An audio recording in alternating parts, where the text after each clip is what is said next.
Well, so what are we gonna do today, Cousin PW? The same thing we do every day, Melvin. Try to take over the neighborhood.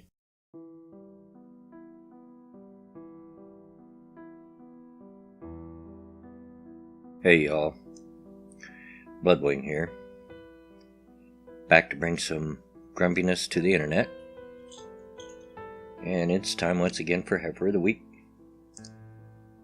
This time we've got a little bit of a different video. It's very, very short, so this one shouldn't take any time at all. Yeah, I know, I've said that before. But it's on kind of a subject that we haven't touched before, but kind of is. Hopefully that'll get clear to you in a moment. Well, different? How do you mean different, Cousin BW? Is it gonna be a feminist, or some other kind of SJW, or maybe one of them trans-trender fellers? What are you talking about? No, Melvin, this time is something worse than all that. It's somebody that gives adoption advice. Adoption advice? But isn't adoption good? How is that a bad thing, Cousin BW? You'll see, Melvin. It'll be clear to you by the time we're done here, I'm sure. You know, ever since I started doing this a couple of months back, I've seen a lot of stuff. I've seen people like Lacey Green trying to tell you how to have sex, Francesca Ramsey trying to tell you she's not racist. I've seen the trans trenders like Milo and Justin come out and try to affect our youth. Recently, I've seen the queer kid stuff trying to affect our kids. And now we have a lady that wants to go even beyond that to before you even have them. But, yeah, my explanation probably won't do justice, so let's just get into this thing. And it's now time for Heifer of the Week. Yes, that says exactly what you think it says. So now, do we not only acknowledge our, quote, white privilege, unquote, which doesn't exist, to ourselves and everyone around us, but now we have to teach it to our children if they are of another race and we adopt them. So we gotta not only learn self-hate, we gotta teach our adopted children to hate us too. Let's go on with this. White privilege is something we use to describe unearned benefits that people who are white get simply because they're white. So, unearned privileges I get simply because I am white.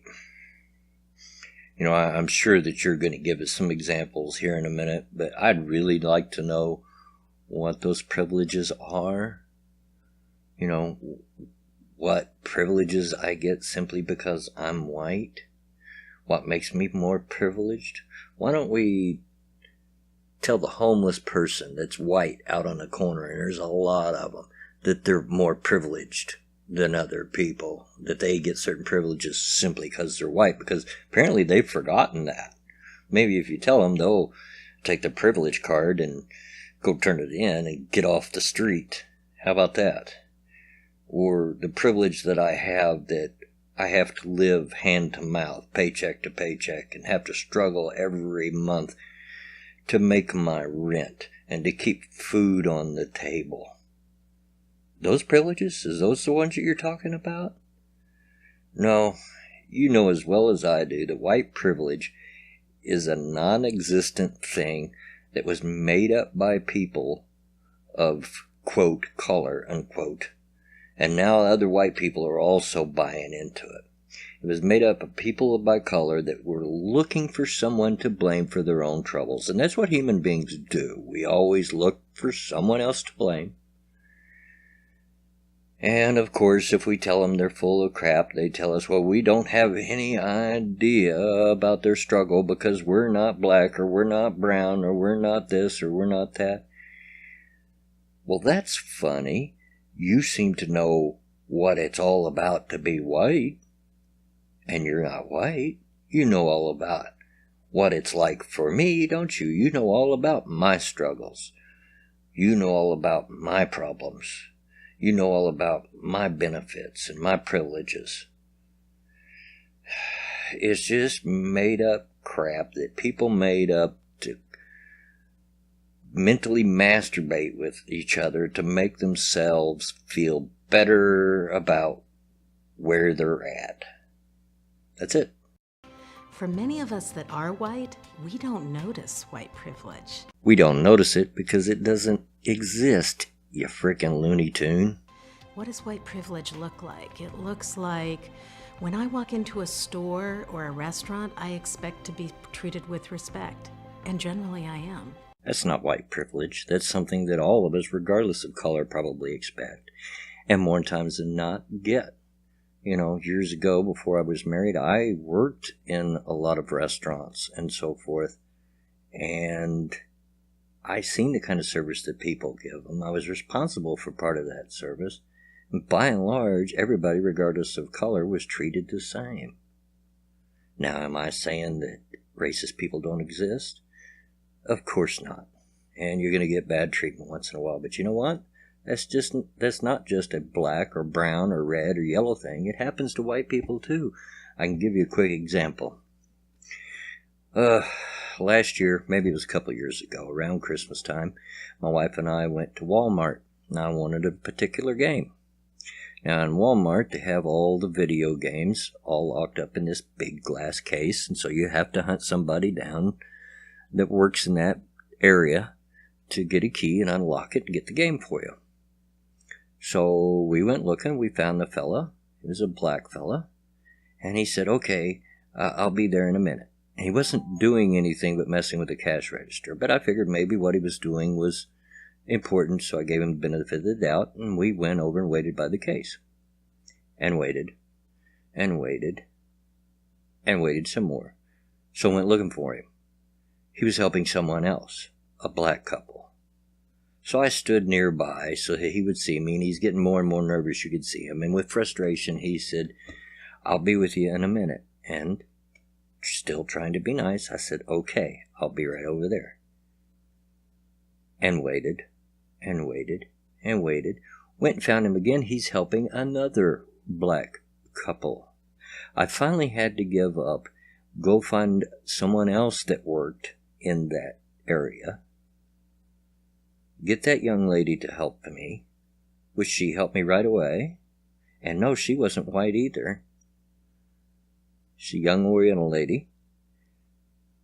And I told her what had happened with that person, that I didn't want to get them in any trouble, but that they needed to be aware that he's skipping white people for black folk. And that's not right. It doesn't matter what color you are. If you act in a racist manner, you give preferential treatment to one color or another, that's not right. So, no, that's not a white thing. That's not white privilege. Want to try some more? I expect to be given the best available table, and generally I am. And I expect this too. And often I am. But sometimes I haven't. And guess what? I'm white. And you, even yourself, use the term generally, which means sometimes you weren't either. What are you saying? That people of color never are? They're always given the worst table?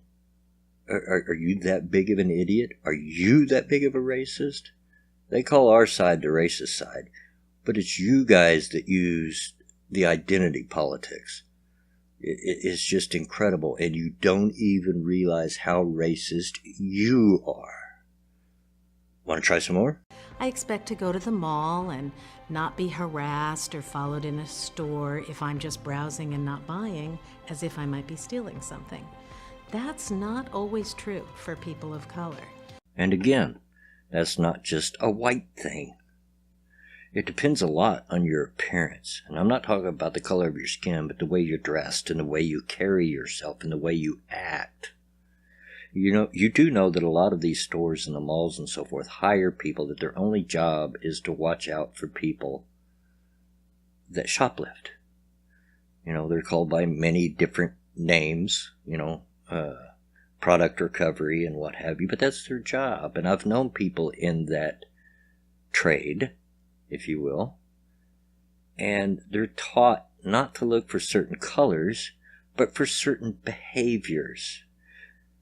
Now, does that mean that somebody might see a black person and might watch them a little closer? No, I'm not saying that. As I've said all along, racism does exist, and sometimes it's just out of pure ignorance. If I see a black person in my neighborhood here, I'm probably going to give them a second look. It's not because I'm racist. It's because they're pretty rare in this neighborhood. It's pretty much a white ghetto. We just don't have very many black people here. There are a few, and as far as I know, they're welcome. Nobody does anything to them. There's just not very many here. So it would be a bit of an oddity. It would be rare. So you might give it a second look. But no, it's not a white privilege thing. I've been watched before going in the stores. Before I was married, back in the 70s and the early 80s, I dressed in ratty bell-bottom blue jeans. That was the style then. With t-shirts that usually had some kind of pot leaf or something on them, and a flannel shirt, usually worn open over top of that. My hair was down to the middle of my back, and 70% of the time I wore a red or blue bandana tied around my head. I looked rough. And guess what? I went in those places, and they watched the heck out of me too. And I don't blame them. You're grasping at straws, and I've heard this argument before. I know it's not just you. But folks, this is not just a person of color issue. It's not because of their color that most of them are watching you. But they've been trained to watch behaviors, to see how you act. If you act suspiciously, if you dress in certain ways suspiciously, if you walk into a store with your breeches hanging below your butt cheeks and where you got to hold it with one hand just to walk, guess what? They're going to watch you. Absolutely, they're going to watch you, and they should.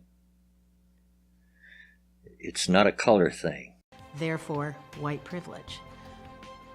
It's important to think about white privilege as a white parent parenting a child of color, because fundamentally, my experience of life is different than my children's.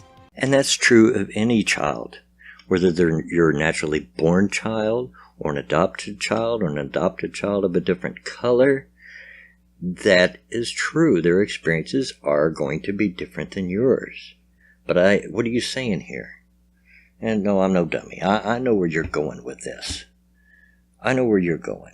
Because they're a different color of you, then their experiences are going to be tremendously different because of their color. Not because they're children and they're a different individual than you, and the times are different now. No, not because of that, but because their color is different. And that has everything to do with how I'm going to be a good parent to them. If I don't get that first important piece, I'm going to have trouble understanding what's happening to them, what they're feeling, what they're experiencing, and how they might respond to it. It allows me to become their ally if I understand what it is and name it. Just like we do with kids, we have to name things for ourselves too. Yeah, you want to name it, and its name is white privilege. I mean, I hope everybody sees exactly where she's going here.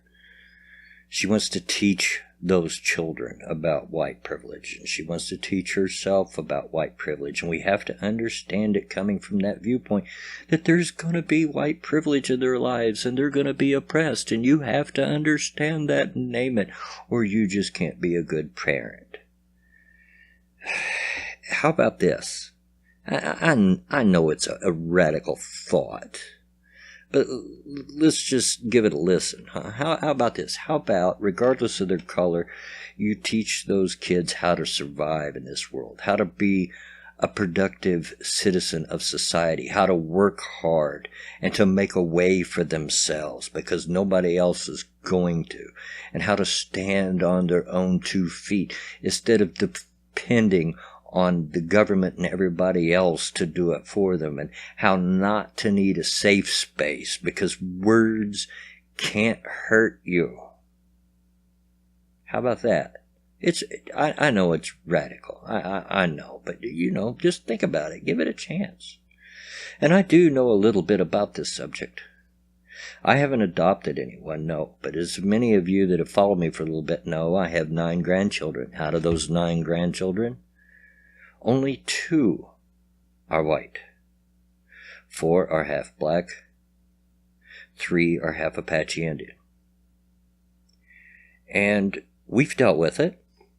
When my grandson, my oldest grandson, and 3 of those that are half black live with me along with 1 of the white ones, by the way. But when my oldest grandson was in 1st grade a couple of years back, he come home confused because a little boy that was his friend all of a sudden come to him on the playground and said, "I can't play with you anymore." And he asked the little boy why, and the little boy says, "Because my mommy says I can't play with Oreos." And this did not come out of a 6-year-old boy's mind. It did come from his parent. And there I was, Papa, having to explain to my little biracial grandson what an Oreo was. And it was cruel, and it was awful. And there are racist people in this world. But when I told him, instead of telling him about the evil white man and how he's going to be oppressed all his life and making it about color, I told him this. I said, "Grandson, there are stupid people in this world. And you're going to meet a lot of those stupid people in this world that says things that make no sense. And guess what? You just gotta be the better person. Prove that you're smarter than they are by not being that stupid." Didn't mention race, didn't mention his color, didn't make it about that at all. And honestly, not to pat myself on the back, I think that was a much better lesson than what you're trying to preach here, lady. That you'll always be oppressed by the evil white man that have so many more privileges than you. You people like you make me sick. Anyway, I think we have our newest winner. And that's all the time that I have for this episode. And as always, get out of my yard.